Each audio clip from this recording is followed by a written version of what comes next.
નમસ્કાર વિદ્યાર્થી મિત્રો, સ્વાગત છે આપનું આપની યુટ્યુબ ચેનલ ઇલેક્ટ્રિકલ ગુરુમાં।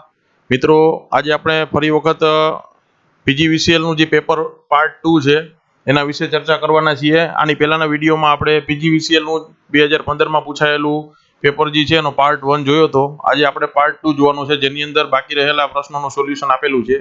તો આપણે આગળ વધીએ મિત્રો। તો આની અંદર પ્રશ્ન એક એવો પૂછાયેલો હતો કે સેલને સિરીઝમાં જોડવાથી શું થાય છે। તો એની અંદર આપણે ચાર ઓપ્શન આપેલા છે। આઉટપુટ વોલ્ટેજ વધે છે, આંતરિક અવરોધ ઘટે છે, કરંટ ક્ષમતા વધે છે અને આઉટપુટ વોલ્ટેજ ઘટે છે। તો આની અંદર સાચો જવાબ છે આપણો એ, આઉટપુટ વોલ્ટેજ વધે છે। ત્યારબાદ એના પછીનો પ્રશ્ન જોઈએ મિત્રો આપણે। તો એની અંદર આપણને આપેલું છે કે 400 વોલ્ટના સપ્લાય સાથે જોડેલા 2000 વોટના હીટરમાં કેટલા એમ્પિયરનો પ્રવાહ વહેશે। તો આની અંદર આપણને વોલ્ટેજ આપેલા છે 400 અને ટોટલ જે વોટ પાવર આપેલો એ 2000 છે। તો કેટલો કરંટ પસાર થશે એ આપણે જોવાનું છે। તેમાં ચાર ઓપ્શન આપેલા છે મિત્રો આપણને 20 એમ્પિયર, 5 એમ્પિયર, 7.5 એમ્પિયર અને 10 એમ્પિયર, જેની અંદર સાચો જવાબ છે P = VI ઇક્વેશન પ્રમાણે તમે કરવા જાઓ એટલે એની અંદર જે ટોટલ પાવર આવશે આપણો એ વોલ્ટેજ અને કરંટનો ગુણાકાર હશે, એટલે આની અંદર જે સાચો જવાબ આવશે તમારો એ આવશે 5 એમ્પિયર। તો આના પછીનો જે નેક્સ્ટ ક્વેશ્ચન છે આપણે જોઈએ। તો એની અંદર આપણને આપેલું છે કે ડીસી જનરેટરમાં આર્મેચરથી બાહ્ય સર્કિટને કરંટ શેના મારફતે આપવામાં આવે છે। તો આની અંદર ડીસી જનરેટર જે હોય છે મિત્રો એના આર્મેચરની અંદર એક્સટર્નલ સર્કિટથી કઈ રીતે એને કરંટ આપવામાં આવે છે એના માટેના ઓપ્શન આપેલા છે આપણને। તો એમાં છે સ્લીપ રિંગ, સોલિડ જોડાણો, કોમ્યુટેટર દ્વારા અથવા તો ઉપરનામાંથી એક પણ નહીં। તો આની અંદર આપણે સૌ જાણીએ છીએ કે ડીસી જનરેટરમાં આર્મેચરની અંદર કોમ્યુટેટર દ્વારા બાહ્ય સર્કિટથી એને સપ્લાય આપવામાં આવે છે અને એમાંથી કરંટ ફ્લો થાય છે। તો એનો સાચો જવાબ છે તમારો સી। ત્યાર પછીનો ક્વેશ્ચન છે આપણો મિત્રો એ છે ઇલેક્ટ્રોલિસિસની પ્રક્રિયા થવા માટે શું જરૂરી રહે છે। તો એની અંદર આપણે જાણીએ છીએ મિત્રો કે સેલની અંદર જે ઇલેક્ટ્રોલિસિસની પ્રક્રિયા થાય છે તો એની અંદર કઈ વસ્તુની જરૂર રહે છે। તો એમાં આપણા ઓપ્શન આપેલા છે કે ડીસી સપ્લાય તેમજ એસી સપ્લાય બંને, પછી બીજું આપેલું છે ફેરફાર પામતા વોલ્ટેજ, ત્રીજું છે એસી સપ્લાય અને ચોથું છે ડીસી સપ્લાય। તો એની અંદર સાચો જવાબ થશે આપણો ડીસી સપ્લાય। એના પછીનો ક્વેશ્ચન જોઈએ મિત્રો। તેમાં આપણને આપેલું છે કે ઔદ્યોગિક ઉપયોગમાં ડીસી મોટરનો ઉપયોગ વધારે થાય છે, કારણ શું છે।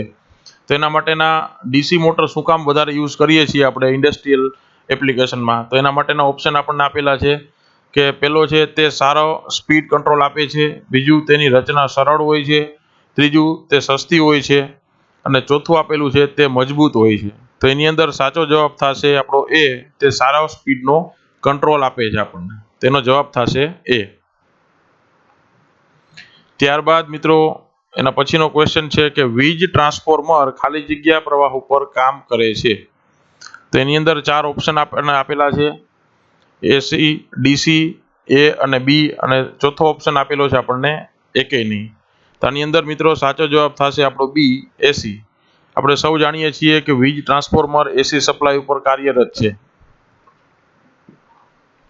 ત્યારબાદનો ક્વેશ્ચન આપેલો છે કે ખાલી જગ્યા વોલ્ટેજથી ઉપર ઓપરેટ કરતા સાધનોનું અર્થિંગ કરવું જરૂરી છે।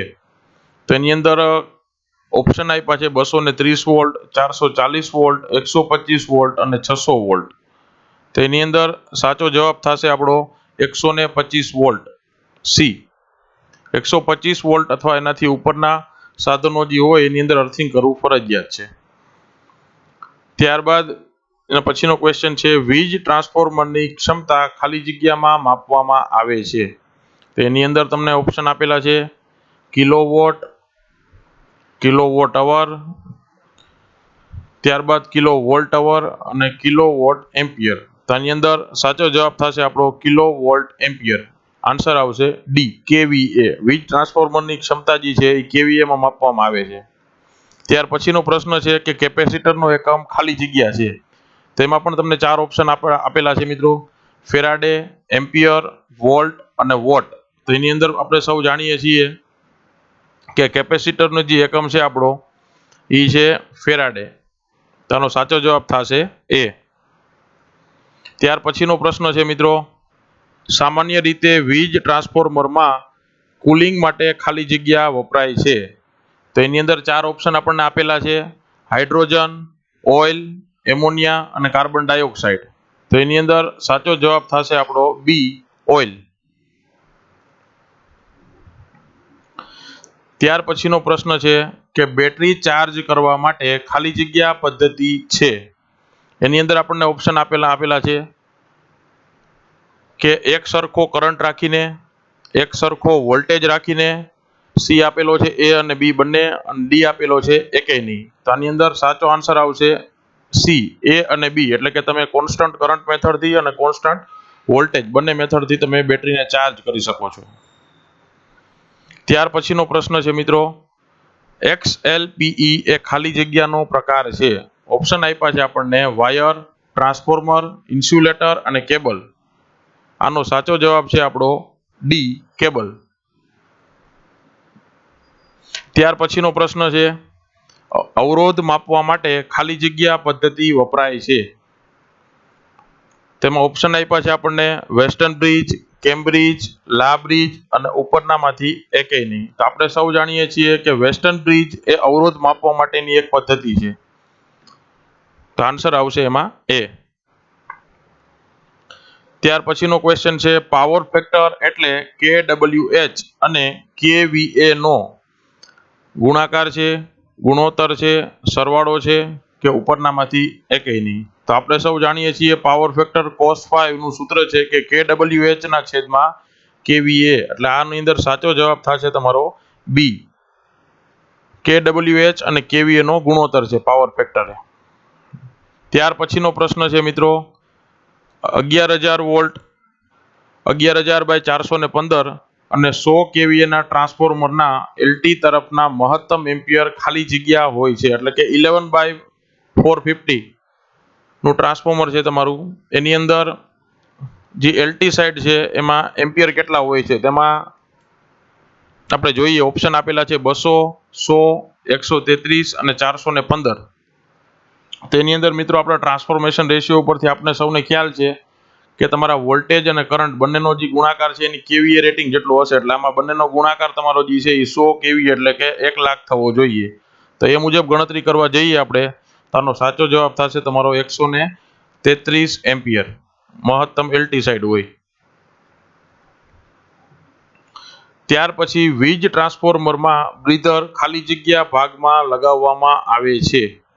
ઓપ્શન આપેલા છે આપણને કે distribution box, radiating tube, transformer tank અને ચોથું આપેલું છે ઓઇલ કન્ઝર્વેટર ટેન્ક. તો આની અંદર આપણે સૌ જાણીએ છીએ મિત્રો કે જે ટ્રાન્સફોર્મર છે એની અંદર બ્રીધર જે છે એ ઓઇલ કન્ઝર્વેટર ટેન્કની સાઈડ લગાડવામાં આવે છે. ત્યાર પછીનો પ્રશ્ન છે કે કેપેસિટરને દર્શાવવા માટે ખાલી જગ્યાનો ઉપયોગ થાય છે. એટલે એની કેપેસિટરની સંજ્ઞા આપણને પૂછેલી છે. તેમાં ઓપ્શન આપેલા છે સી, એલ, ઝેડ અથવા તો આર. તેમાં સાચો જવાબ થશે એનો સી, એ. કેપેસિટરને આપણે કેપિટલ સી વડે દર્શાવીએ છીએ. ત્યાર પછીનો પ્રશ્ન છે મિત્રો કે આર્મર કેબલમાં આર્મરિંગ માટે ખાલી જગ્યા સ્ટ્રીપ વપરાય છે. તેની અંદર ઓપ્શન આપેલા છે એલ્યુમિનિયમ, સ્ટીલ, જીઆઈ અને કોપર. તો એની અંદર સાચો આન્સર આવશે આપણો સ્ટીલ. આર્મર કેબલની અંદર સ્ટ્રીપ જે યુઝ થાય છે એ સ્ટીલની બનેલી હોય છે આર્મર માટે. ત્યાર પછીનો ક્વેશ્ચન છે, 100 વોટના લેમ્પમાં 100 વોટ ખાલી જગ્યા દર્શાવે છે. વીજ વોલ્ટેજ, વીજ પ્રવાહ, વીજ ભાર અને વીજ અવરોધ. તો એની અંદર સાચો આન્સર થશે આપણો વીજ ભાર, સી. જે કોઈ પણ લોડ ઉપર 100 વોટ લખેલા હોય, તમારા લેમ્પ છે અત્યારે માની લો કે તો લેમ્પની ઉપર 100 લખેલા છે, એનો પાવર દર્શાવે છે એટલે એને કહેવાય એનો વીજ ભાર. ત્યાર પછીનો ક્વેશ્ચન છે કે મકાનના સૌથી નજીકના ભાગ અને 11 kV સુધી લાઈન માટે સલામત આડું અંતર ઓછામાં ઓછું કેટલું હોવું જોઈએ. ઓપ્શન આપેલા છે આપણને 3 ફૂટ, 5 ફૂટ, 6 ફૂટ અને 4 ફૂટ. તો એની અંદર સાચો આન્સર આવશે 4 ફૂટ. હોરિઝોન્ટલ જે ડિસ્ટન્સ હોય તમારું સેફલી 11 kV લાઇનથી તમારા મકાનનું એ 4 ફૂટ હોવું જોઈએ. ત્યાર પછીનો પ્રશ્ન છે મિત્રો, અર્થિંગ માટે સામાન્ય રીતે ખાલી જગ્યા વાયર વપરાય છે. ઓપ્શન આપણને આપેલા છે GI wire 8, GI wire number 10, GI wire number 6 અને GI વાયર નંબર 12. તેનો સાચો આન્સર થશે એ GI વાયર નંબર 8. ત્યાર પછીનો ક્વેશ્ચન છે મિત્રો, વીજ ટ્રાન્સફોર્મર ખાલી જગ્યા સિદ્ધાંત પર કાર્ય કરે છે. ઓપ્શન આપણને આપેલા છે વિદ્યુત પ્રતિરોધ, વિદ્યુત પ્રેરક, વિદ્યુત બાધક અને ચોથું આપણને આપેલું છે એ છે તમારું વિદ્યુત પ્રત્યાકર્ષણ. તેની અંદર સાચો જવાબ થશે વિદ્યુત પ્રેરક. ત્યાર પછીનો ક્વેશ્ચન છે, અવરોધ એટલે વોલ્ટેજ અને કરંટનો ખાલી જગ્યા થાય. ઓપ્શન આપ્યા છે ગુણાકાર, સરવાળો, ગુણોત્તર અને ઉપરનામાંથી કોઈ પણ નહીં. તો આપણે સૌ જાણીએ છીએ કે અવરોધ છે એ વોલ્ટેજ અને કરંટ બંનેનો ગુણોત્તર છે, એટલે સાચો આન્સર થશે સી. ત્યાર પછીનો ક્વેશ્ચન છે મિત્રો કે પ્રવર્તમાન સમયમાં વીજ વિતરણ કંપની વીજળીનો તાર માટે ખાલી જગ્યા કંડક્ટર વાપરે છે. તો એની અંદર વીજ વિતરણ કંપની એટલે જે આપણા અત્યારે સપ્લાયર કંપની હોય છે ઇલેક્ટ્રિસિટી, એ કયા ટાઈપનો કંડક્ટર યુઝ કરે છે? તો ઓપ્શન આપણને આપેલા છે all aluminium, all alloy aluminium, aluminium અથવા તો એલ્યુમિનિયમ કંડક્ટર વિથ સ્ટીલ રેનફોર્સ એટલે કે ACSR કંડક્ટર. તો એની અંદર મિત્રો આપણે સૌ જાણીએ છીએ કે જે આપણી સપ્લાય લાઈન હોય છે, જે આપણને જેટકો વાળા PGVCL વાળા સપ્લાય કરે છે, એ કંડક્ટર જે હોય છે ACSR કંડક્ટર હોય છે, એટલે એમાં સાચો આન્સર આવશે ડી. ત્યાર પછીનો ક્વેશ્ચન છે મિત્રો કે ધાતુમાં વિદ્યુતના અવરોધનો આધાર કોના ઉપર નથી? આમાં એવી કઈ વસ્તુ છે કે જેનો એના અવરોધ પર આધાર રહેતો નથી? તો ઓપ્શન આપેલા છે વજન, લંબાઈ, ક્ષેત્રફળ અને તાપમાન. તો આપણે સૌ જાણીએ છીએ કે કોઈ પણ ધાતુ હોય એના વિદ્યુતનો અવરોધ છે એની લંબાઈ ઉપર, ક્ષેત્રફળ ઉપર અને એના તાપમાન ઉપર આધાર રાખે છે, એટલે કે એની અંદર સાચો જવાબ આવશે વજન. વજન ઉપર અવરોધનો આધાર રહેતો નથી. તો આ તો મિત્રો આપણું 2015માં પૂછાયેલું PGVCL નું પેપર. આશા રાખું છું આપ સૌને મારો વિડીયો પસંદ આવ્યો હશે. જો તમને મારો વિડીયો પસંદ આવ્યો હોય તો આને વધુને વધુ લાઈક અને શેર કરવાનું ન ભૂલતા. અને જો હજી સુધી તમે મારી ચેનલને સબસ્ક્રાઇબ ન કરેલી હોય તો જરૂરથી સબસ્ક્રાઇબ કરી લેજો. ફરીથી મળશું આવા નવા જ વિડીયો સાથે. ત્યાં સુધી મને રજા આપો. જય હિન્દ, જય ભારત.